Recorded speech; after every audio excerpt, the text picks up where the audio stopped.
this was it. Providers shouldn't be bankers. Okay? Dentists should not be bankers. All right? Dentists, extrapolate, dentists should not be salespeople.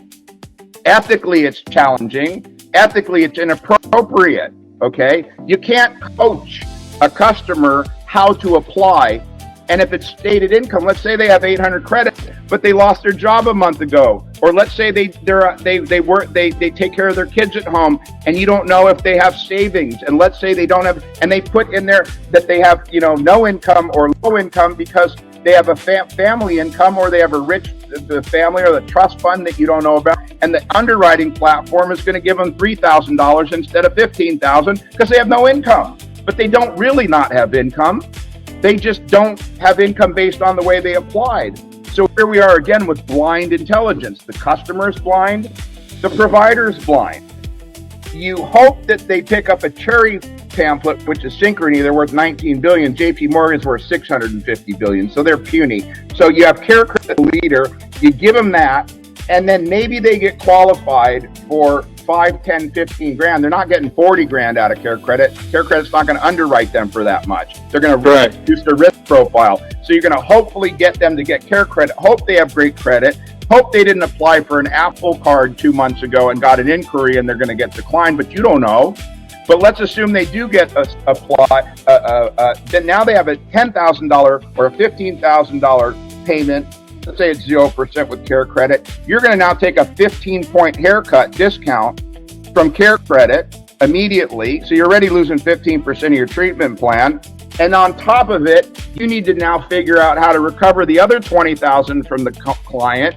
And you don't know if they have the money. You don't know how they're going to pay. You're hoping they can put it on a credit card. Maybe they don't have one. So if you really calculate what they're paying at the end of the day in fees, it's not the haircut they're taking from Cherry. Amortize or blend that over the default rate. They're really taking not a 15% discount, but if you blend their defaults, they're probably taking a 38 or 40% discount on their exactly where you're going. And you're speaking something that we suffer for. A large practice instead of that, or a small practice, doesn't matter. We suffer from that every day, for sure, yes. For the bank wants to narrow its risk. The bank's never going to provide the full financing. So what DentiPay does is DentiPay is not a bank, not a lender. DentiPay is a precognitive intelligence algorithm that preemptively, like God's eye, what we do is we intervene before the patient or the provider makes the fatal mistake of pulling the trigger with one of those predatory lenders. Hey, we don't care about Care Credit or Cherry. We don't care about JP Morgan. We are an intelligence underwriting system that understands how to prepackage the patient intelligently based upon the whole schematic of their financial profile, their income, their job, their family, their home, their trust fund, their credit. They're everything about them. We have the ability to have the God's eye ahead of time. And with that, we can look at that through our advanced intelligence system we call SCOPE that we've developed, which is, and I'm going to give you a little demonstration, which is a whole AI built military grade intelligence system that we call the strategic clinical outcome prediction engine, or, our proprietary precognitive God's eye underwriting system, which has to do with the fact that, let's pretend I was going to underwrite you right now. Well, you could come through our platform, you could go through the app, you could have the AI navigate you, build your treatment profile, tell us all about you, and start looking into you. So the idea of PLAD, theoretically, strategically, and this type of system is that this would embed itself as an API agent, and it would begin to basically process a lot more than just a soft pull, right? It would start getting deeper into their financial profile. Imagine you get a patient that's delivered right book to your door, and you pull it up and you have pictures and a full treatment profile describing potentially what all the issues are, and you already know the emotional triggers of the patient, the pain points of the patient, what they're interested in, why they feel, how they feel embarrassed, what their issues are. You know their whole psychographic profile already, and even beyond that, while they did it, the system went in and said, let's get some information so we can make sure you can afford this before we get to Dr. Arguello. Oh, terrific. What's your name? What's your address? Are you married? Do you have a home? And you put the information in, and without any interruption or invasion, the system now aggregates that, and while it's talking, it's now sending it to the financial platform to begin the intelligence process of pre-underwriting before they screw it up, before they apply for cherry, before the dentist tells them to apply for anything, okay? Before they get to the dental office, before they get to your office. So they get to your office, and not only do you know their profile, and you're going to verify it with CT and examination and x-ray, but you already have a premise. You're already creating dialogue. Matt, you've hit the nail on the head. Our focus is on those high-value elective procedures like implants, because they really do offer the best return on investment for both the patient and the provider.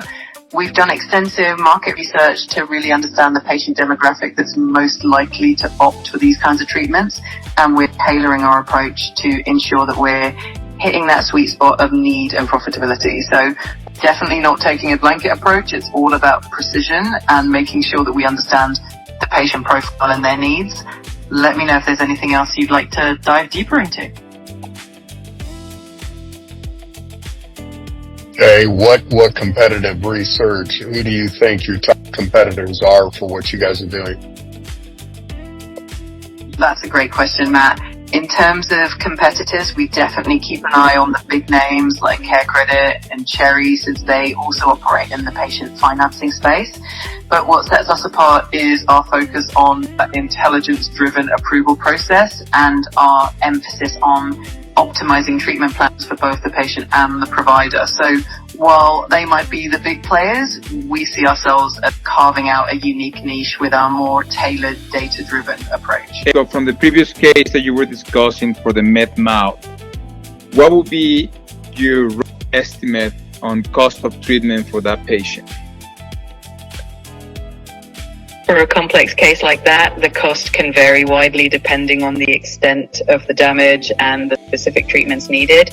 Generally, for a full mouth rehabilitation involving extractions, periodontal therapies, implants, and possibly prosthodontic work, it can range anywhere from several $1,000s to tens of thousands. The final cost would really depend on the treatment plan tailored to that patient's needs and the materials used. What would be the elements that you require to be able to get a more precise answer into the cost of treatment? To get a more precise estimate, we'd need a detailed treatment plan that outlines all the procedures required. This includes the number of extractions, the type and number of implants or prosthetics, any bone grafting that might be needed, the type of materials used for restorations, and the overall timeline of the treatment. With all those details, we could definitely give a more accurate cost estimate. With the Caduceus agent, we can actually analyze patient data in real time. For example, if we look at Natalia's post-op images, we could identify potential issues like inflammation, healing progress, or any signs of infection. This allows us to create a more personalized treatment plan and anticipate any follow-up care that might be needed.